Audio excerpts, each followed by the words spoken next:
Hey everyone, welcome back to Ormsby Farm. So, on today's video, for those that have been watching me for a while know that I moved from a 10-acre homestead to a 1-acre homestead. And for those that are new here, hey y'all, I'm Casey, I'm from Ormsby Farms, and we just moved our 10-acre homestead where we grew about 85% of what we ate to a 1-acre homestead. We moved more in the suburbs to be closer to family members because my brother and sister-in-law are having their first child. So, one question that we get a lot, not only just on the podcast that we're on the Hey Bale, but in comments here on the homestead is, I always wanted to be a homesteader, but I can't be a homesteader because I only live on such and such amount of land. And that's one of the big things that I have wanted to push on newer videos now that I've officially moved, is to show it is so easy to be a homesteader on a small portion of land. We only have an acre, which is a tenth of what we had. So I've had to kind of finagle and try to find the best word, how my layout was on 10 acres and move it to 1 acre. One of the big things is we have, and I'm just kind of trying to count out there. We have 13 egg layers and 2 roosters. And then we have 6 American breasts and a rooster, and that is for our meat bird flock. But until we start the meat bird flock, we have about, 19 eggs coming in a day. So on today's video, I want to show you how I preserve eggs in the suburbs with not being able to sell them, because you have to have a license to sell eggs in the state of Georgia, and I am in the process of getting that, but don't have it. So what do I do with all of these eggs that I'm getting? Well, go ahead right now and press that subscribe button and press that thumbs up, and let's jump into the intro and I'll show you. I'm coming home. Alrighty, y'all, let's go ahead and water glass some eggs. As you see, my chickens are going crazy with the eggs. I just have a bunches over a bunches over a bunches. And I'm going to use the cleanest ones.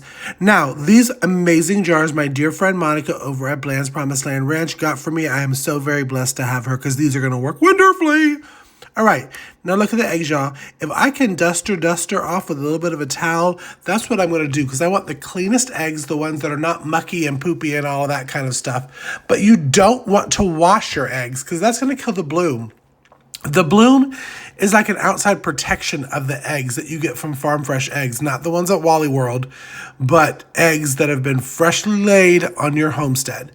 You see right there, I have like little poop streaks. I'm not going to go ahead and use those. So I put that one to the side. I really just want all of the clean eggs that just a little dust, like that one. See, nope, we're going to put that one aside and we're going to wash her and do something else with it. That one, obviously, okay, that was a no. Right now, since we're in the spring, we get a lot of really muddy eggs, but there we go. I had 3 short of 2 dozen, but we're going to go ahead and we're going to put in the lime solution. So in my big jar, I'm going to measure out 1 ounce of the pickling lime. I get this pickling lime, okay, can you see it? Mrs. Wage's pickling lime off of Amazon. I will leave it in the description box below. And I'm going to weigh out 1 ounce, because we're going to do 1 ounce for every quart of water. And you want distilled water.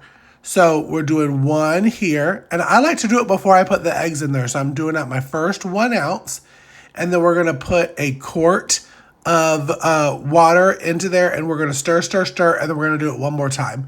So you're literally in live action. You're watching me do it. And I guess I was not in a rush for anything that day because I'm going super slow.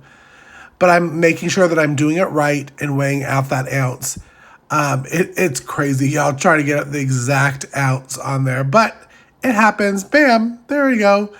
And what I'm going to do now is I'm going to pour the quart of water inside of the wonderful jars that Monica got me. And then I'm going to pour the 1 ounce of the pickling lime, bloop, right in there. And we got a mixy. Do I have a mixy mixer? Yes, I do. mixy. Y'all, it's going to look really super cloudy.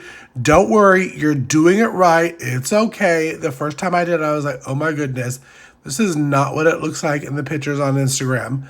But it's going to look super milky and cloudy. And don't worry, you're doing it again. I just said I was going to do another one. So that's what 2 quarts of the water and lime solution looks like. I'm putting the clear side, pointy side down. That's how you want to store it, is pointy side down, whether that's water glassing or you're putting them in cartons to sell or you're putting them in your fridge.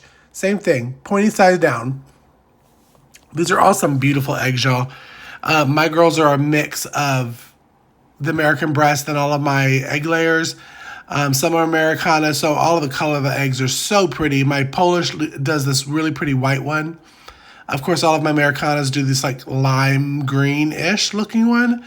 My Easter egger does a darker kind of fuzzy green. The Americana or the American breasts do like a beige, and then I have a couple farm ones that do a darker brown.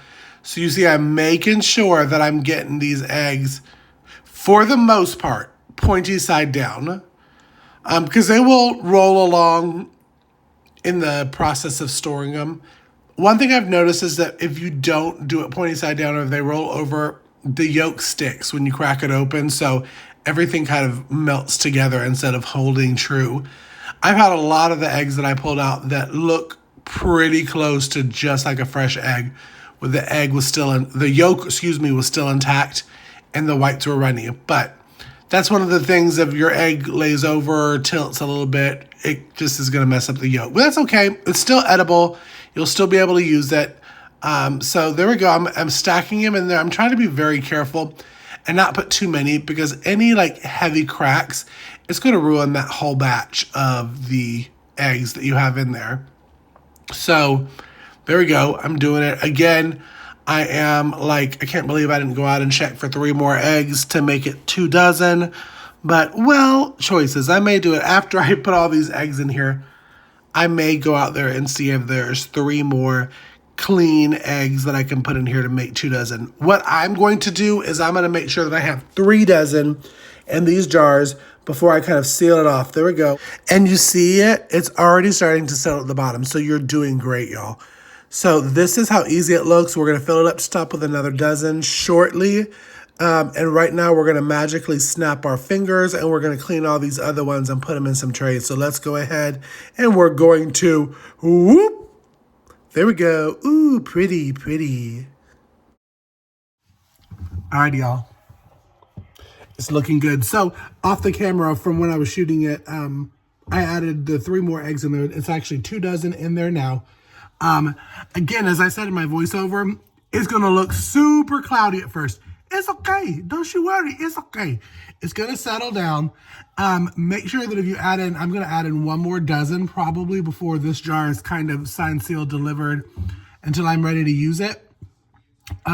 Make sure if you need to add some more water in, because you want to make sure that the water is covering the water and lime solution is covering the eggs completely. I like to store my eggs pointy sides down. I know I said that on the voiceover, but I just wanted to reiterate that. And most people are like, well, Casey, what are you going to do with all these eggs? Well, a good water glassed egg jar with no cracks and no issues can last you up to 18 months. And listen, the chickens are doing great now because it's the spring, but they will slow down. And so when they slow down, which is usually around the holiday season, I still have eggs coming in. Oh no, that's a gray beard. I still have eggs coming in for the holiday baking, casseroles, all of that kind of stuff, and for breakfast and stuff, and just give them kind of a rest. I use my water glass eggs just like I use any other eggs for baking. I have made eggnog with my water glass eggs. I did a video on that, and I'll show it right up there. I do it for a scrambled breakfast. Now, one thing about water glass eggs is a lot of the time the yolk does not stay as solid as something straight from the coop. So fried eggs are a little tricky. I still have done it before. And I have not done the hard-boiled eggs. So that is what I do, and that is how I store it. Now, I do wash eggs and keep them in the fridge. You can keep them into the fridge. Usually, they say This is they. We don't really know who they is, but we're just going to say they. Say up to a month once you've washed them. That's definitely the ones that when you're selling. I've kept them up there too. They don't last really 3 months, but they've gone a while in the fridge. So that's another way to kind of stack them up in there. But I've also froze eggs too.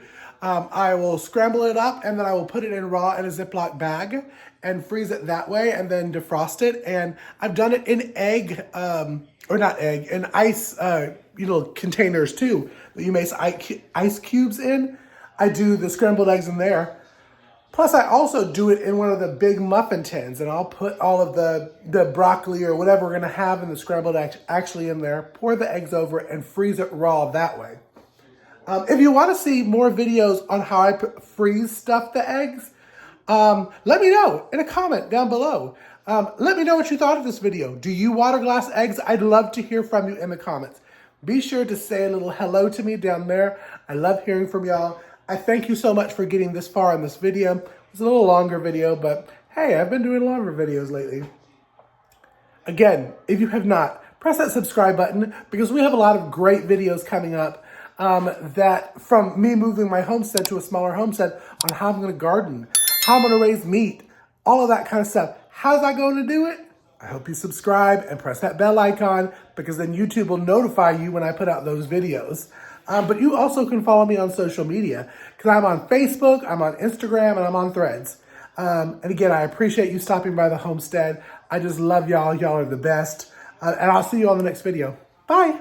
Be blessed. I'm coming